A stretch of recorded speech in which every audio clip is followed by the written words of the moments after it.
राम राम भाई, सारे भाइयों ने हिस्ट्री ऑफ इंडिया भी डीडी चैनल पर सारे भाइयों तारा स्वागत है। कैसे हो दोस्तों आप सभी? उम्मीद करता हूँ आप सभी ठीक ठाक होगे और अपने आने वाले एग्ज़ाम की तैयारी बहुत अच्छे तरीके से कर रहे होगे। तो दोस्तों, कल मीटिंग थी चेयरमैन साहब के पास। आंदोलन एक तरह से कहें तो सफल ही होगा, क्योंकि पूरी तरह अलर्ट पे थे वहाँ। जो भी मतलब प्रशासन वाले लगा लो या मतलब भीड़ को देखते हुए जैसा धरना होना चाहिए वो ठीक ठाक था। और एक निराशा भी रही भाई, ये कोई मांग न्यू नहीं थी कि भाई एकले भाइयों खातर है या किसी फ्रॉड के लिए है। यह मांग सभी भाइयों के लिए थी, चाहे क्वालिफाई वाले और चाहे नॉन क्वालिफाई वाले हो। ये बात करांगे आप जो चेयरमैन साहब के साथ मीटिंग हुई, उस मीटिंग में क्या रहा, क्या क्या बातें हुई भाई। सबसे पहले तो 20 बच्चे गए थे वहाँ, अलाउ किया था। बाकी बालक थे जो वो धरने पर रह गए थे कि भाई हम 20 बड़का न उड़ती ले जा सका। हाँ, बाकी में हमने परमिशन ये मांगी थी कि भाई सभी बड़का न उड़ते ही मार्च करने की परमिशन दी जाए, लेकिन ये हाई कोर्ट ने बिल्कुल बंद कर रखा है। पंचकूला के अंदर आप कोई भी वहाँ ऑफिस वगैरह में जुलूस नहीं निकाल सकते, और अगर निकालेंगे तो अपनी जिम्मेवारी पे होगा। फिर वो जान हो तो हम गाड़ी भर के एक पुलिस पंजाब बॉर्डर पर छोड़ दे, एक न किते छोड़ दे, एक न किते भाई, फिर उसका कोई औचित्य नहीं रहो यार। तो वह 20 बालक अलाउ करे गए, उनमें 6 बालक अंदर बात करने के लिए, उनमें से सभी थे भाई। टेक्निकल वाला मत भी था एक, 56-57 वाला मत भी था एक, मतलब सभी ग्रुपों में थे। उनकी उस खातिर एक एक बालक लिया गया था, तो 6 ही अलाउ करे। मैं खुद भी अंदर गया था वहाँ कमलजीत सैनी और वो जो मतलब चेयरमैन साहब और एक दो सदस्य और था, वो सभी सदस्य मौजूद थे। तो बिल्कुल खुल के बात हुई, ग्रुप सी के ऊपर भी ग्रुप डी के ऊपर भी। सबसे पहले यही पूछा गया कि भाई 4 डेट जाली ग्रुप सी की, सरकार मतलब HSSC अपनी तरफ से स्ट्रोंग वो क्यों नहीं रख रही। तो उनका बिल्कुल सिंपल सा जवाब था कि भाई हमारे जो वकील हैं ये काम उनका है, हम यहाँ से डाटा देते हैं, कोर्ट में लड़ने का काम उनका है। अगर मुझे खुद भी कोर्ट अलाउ करे तो मैं वहाँ बच्चों के लिए जाने के लिए तैयार हूँ। ये शब्द चेयरमैन ने बोले हैं, और ये बात कहीं ना कहीं सच भी है भाई। आयोग के हाथ भी बंधे हुए हैं, या रियलिटी है, वो खुद भी अपना एक भी वकील हायर नहीं कर सकते। ये उदाहरण खुद भी दिया गया है कि भाई HPSC जो हरियाणा संघ वो है लोक सेवा आयोग HPSC, उनके पास ऐसे वकील हैं, मतलब जो कहते नहीं कि ताबड़तोड़ वकील, जिनके पास ज्ञान ऐसा हो कि भाई जज भी उसकी बातें सुनने के लिए मजबूर हो जाए। इसलिए वो हर केस मतलब कोर्ट से निकाल के ले जाओ, इसमें कोई शक नहीं है। लेकिन जो इनके पास वकील है ना, वो मतलब बस ठीक ठाक लगा लो भाई, काम चलाने के हैं। अरे ये उसके खिलाफ कुछ बोल भी नहीं सकते भाई, क्योंकि उस पद पर बैठे हुए हैं, उसके खिलाफ कुछ बोल भी नहीं सकते। तो यह बात निकल के सामने आई भाई 19 दिसंबर न भी कि मैं गणा चेंज हो जाएगा, वह बात मत सोचो ताम। फिर बात करी गई कि जी फिर भी इसका आगे के जापता, तो बोलिया गया भाई तम अपना खुद का वकील हायर कर लो। तो भाई बालक अपनी तैयारी करें या वकील करें, बड़का काम है पेपर देना। अब किस किस के पास जाएंगे और कहाँ से इतने पैसे ले आएंगे एक वकील को पैसे देने के लिए? तो भाई मुश्किल है यूँ काम तो होना। फिर हमने कहा जी माँ आप फिजिकल वेरिफिकेशन कर दो, जो मतलब राहुल भाई ने केस लगाया हुआ उस बारे में बात करते हैं। बिना फिजिकल वेरिफिकेशन कर देंगे, अगर किसी की अब 1,80,000 से ज़्यादा होगी या 23 जुलाई को ही होगी, तो उसके पास वो फिर सर्टिफिकेट होगा अथॉरिटीज़ का, जैसे तहसीलदार वगैरह से मोहर लगी हुई होगी, तो वो कोर्ट में जा खड़ा होगा और कोर्ट फिर बोलेगा इसके पास तो मतलब जो होता है वो मतलब है अफसर, जो तहसीलदार बैठता है उनका उनके पास सर्टिफिकेट होगा, तो इस बात पर भी केस बनेगा।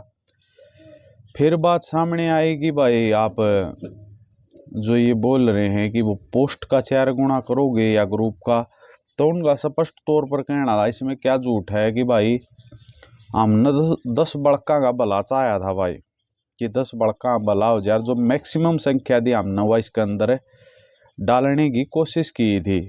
और ये कुछ भाइयन जिसने मतलब केस किया उनने इस बात पे एतराज है, तो आप उनको जाके बोलो कि भाई आप ये गलत कर रहे हो, इतने सारे बड़का के भविष्य के साथ खिलवाड़ कर रहे हो।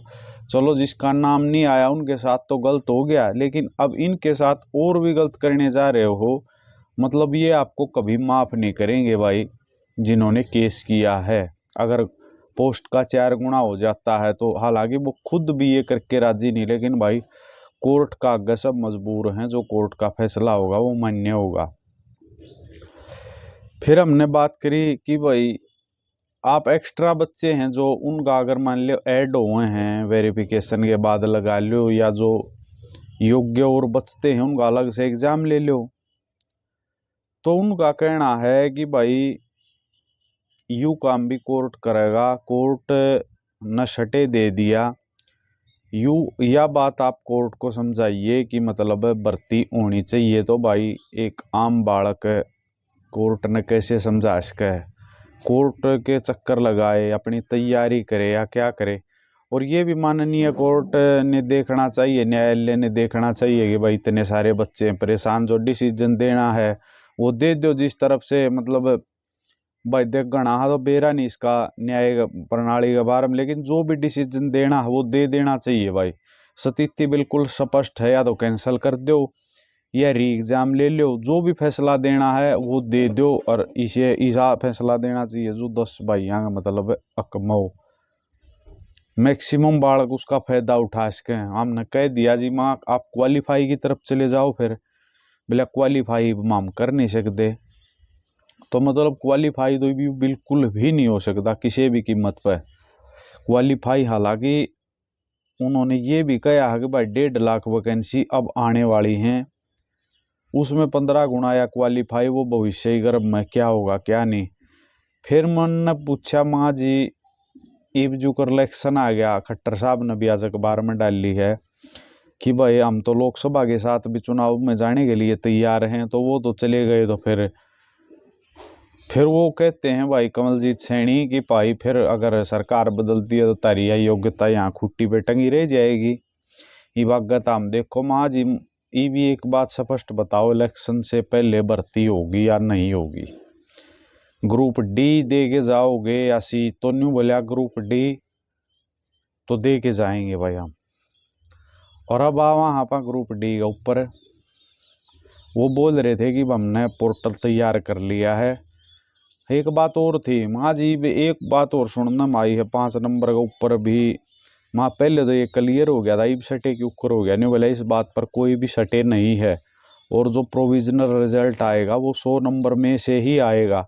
और एक ऐसा पोर्टल तैयार किया जा रहा है जो मतलब सी के और डी के कॉमन बच्चे हैं जैसे, उसमें उस पर ये ऑप्शन है क्या आप ग्रुप डी में जाना चाहते हैं, उसने सिर्फ यस और नो करना है।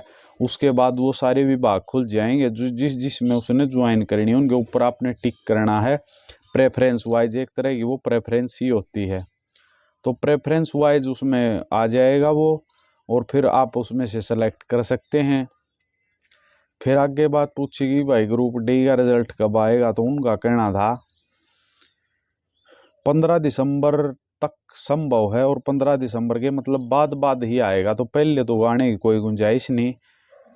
फिर मैंने पूछा माँ सर मार्केट में ये खबरें उड़ रही हैं कि भाई कट ऑफ 80+ जाएगी, इसका मतलब तो जाएगी क्योंकि सी के बच्चे भी सारे इसी के अंदर होंगे।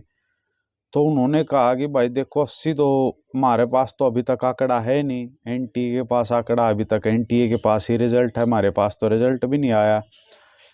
हम एक बार ये मौका देंगे बच्चे को, अगर आप उसमें पोर्टल के अंदर कि क्या आप 5 नंबर छोड़ना चाहते हैं, ये अगर वो 5 नंबर छोड़ना चाहते हैं तो उनका क्लियर डाटा आ जाएगा। जैसे 68-69 पर बोला उन्होंने, जैसे 68-69 पर कट ऑफ है तो उससे 5 नंबर नीचे ले जाएंगे, लगभग उन्होंने 40,000 बोला, जैसे कि 40,000 बच्चे आ जाएंगे। उन 40,000 बच्चों में से हम ये पूछेंगे कि क्या आप मतलब ये नंबर छोड़ना चाहते हैं, जिसने नो कर दिया तो उनमें से भी कुछ घट जाएंगे। उनमें से जितने घट गए उनका डाटा फिर वो एनटीए को भेजेंगे, एचएसएससी वाले 5 नंबर का, और फिर वो 5 नंबर ऐड करके वो प्रोविजनल रिजल्ट जारी कर देंगे।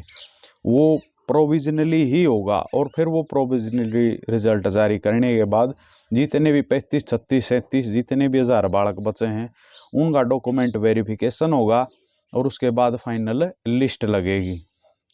तो भाई गणे भाई ने कहे भाई धरना का के फायदा, तो धरना का बहुत फायदा भाई। और जाके बैठो 10 तारीख से आमरण अनशन पर बैठेंगे भाई, उनका साथ दो। इस धरने का बहुत दबाव है, कहते अपनी मानो कि भाई कोई दबाव नहीं। और बातें आप नेक्स्ट वीडियो में कराएंगे, वो वीडियो बहुत लंबी होगी है भाई। अगर वीडियो पसंद आओ लाइक कर दियो और चैनल ने सब्सक्राइब कर दियो। धन्यवाद भाई।